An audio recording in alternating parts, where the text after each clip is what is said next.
up? What nerdigans? This is the one and only Packer Girl 89, and today's review is going to be for Samurai Jack Season 5, Episode 2, and that is titled 93. And man, last episode of Samurai Jack was insane.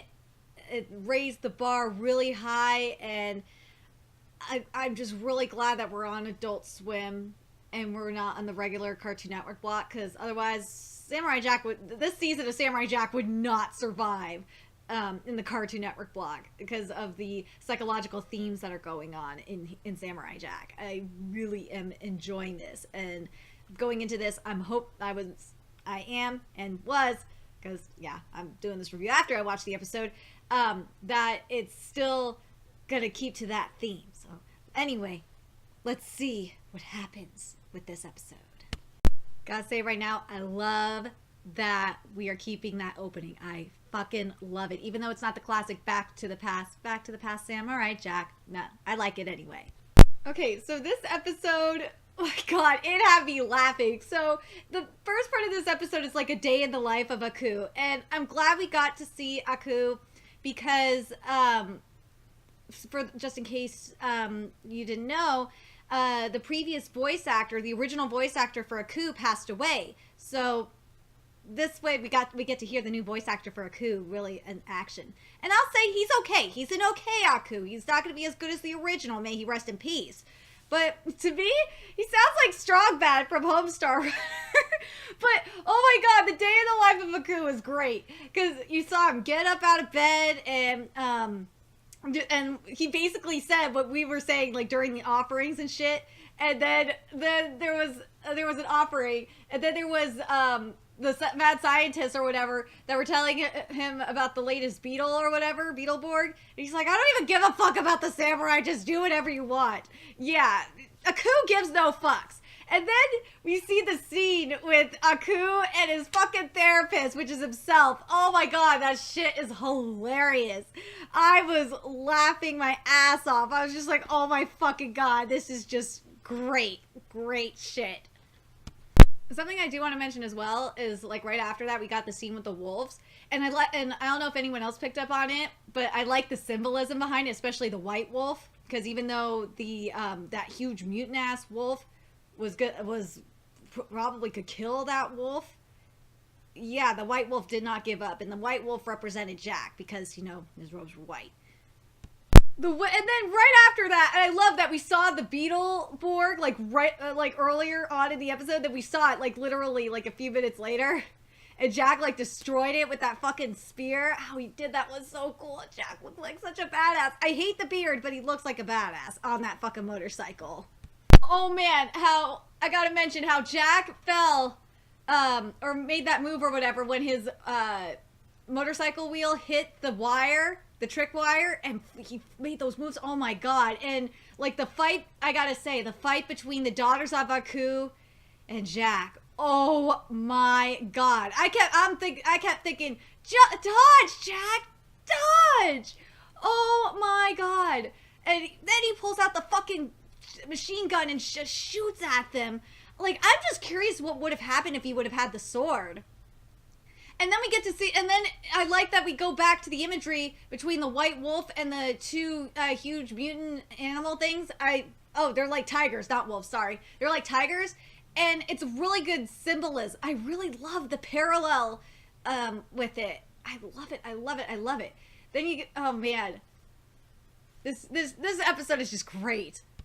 Then we get to see the scene where Jack is basically going through his PTSD mental breakdown, similar to last episode.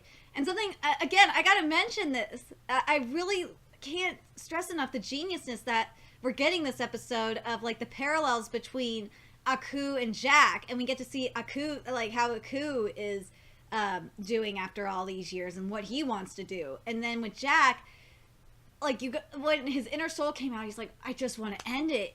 There's nothing to fight for anymore. It's heartbreaking. We lost the sword. If Aku knows that the sword is gone, he's going to kill us. I'm just curious how he's going to kill Aku. Is, like, the sword, is he going to get the sword somehow? But then, he said, with spirits, we want to go to don't you want to be with your ancestors? They're right over there. And I think he's just hallucinating at this point. Either that or he is at the River Styx. Or near the River Styx like I think he is at this point. But he's running there in like slow motion. And like he, like, I love how the fucking visual is done. You see like the camera like go to like a dual shot, and you have the right side of the camera, right side of the screen of like his right side, and vice versa and then vice versa for the left, and then both, and then we hear the footsteps of the daughters of Aku, and it was like, oh my god, it was so fucking amazing. Oh my god, it's the visuals of Samurai Jack this season. Oh man, they're definitely very good, and the music, of course, is fantastic. Oh, before I forget, before I move on to the battle between the Daughters of Aku, the main battle between the Daughters of Aku and Jack, I want to mention something that Jax was chanting to himself, because that's important. He kept chanting nuts and bolts, nuts and bolts. That's all they are nuts and bolts.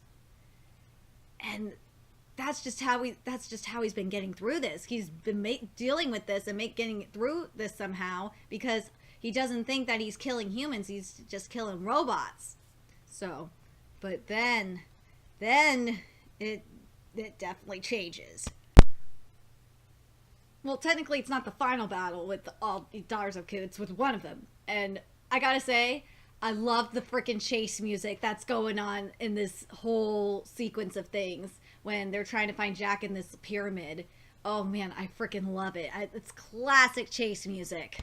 And I'm talking sinister chase music, not the happy-go-lucky ones. I'm talking like Scooby-Doo. No, I'm talking about the sinister shit. That sneaky little fuck, though. Jack was hiding up in the cracks, though, of this pyramid. I was like, everyone's just looking all over for him, and he's fucking hiding in the cracks.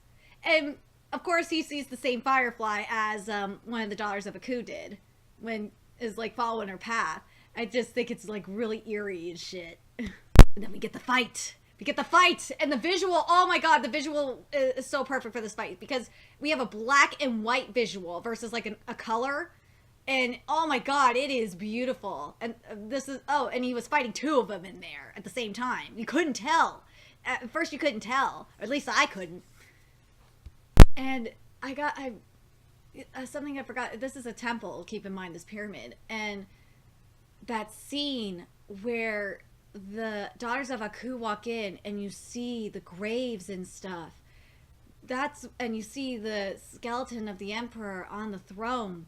That's what his inner self meant by ancestors. And it's really interesting to watch the Daughters of Aku just like searching through there. They're just like staring at this. It looks like if they didn't have their masks on, they'd be staring at it in wonder, like, whoa. Something I realized when I was watching this episode, and I just thought about this, that the whole thing, this whole sequence of the Daughters of Aku and Jack is basically like a play on what's been happening. This fight between, this cat and mouse chase of Aku and Jack. And they literally, when they blocked his way, they were closing the portal. I just thought that was interesting. And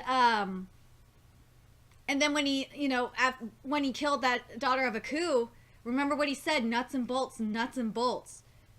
That's what it meant. When he killed her, I think that's when he got that reality check.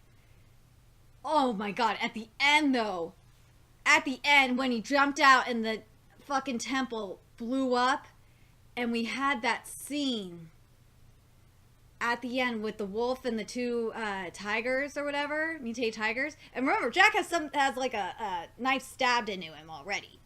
And fucking A. And the wolf and the two other things died. So it's like, oh my god, is Jack is not gonna die. He ain't gonna die. But I think that he now has a sense of reality. I think this episode was like Jack's reality check. Because obviously in the preview of the next episode, it shows that Jack is still alive. So I'm curious what you nerdigans thought of this episode of Samurai Jack. Like, what do you guys think of the it felt like, to me, it felt like a catching up with episode kind of thing. And also, like, this, I just love the symbolism that's going on in this episode. I really do. It's very, very smart. I love it. Anyway, let me know your thoughts in the comment section below.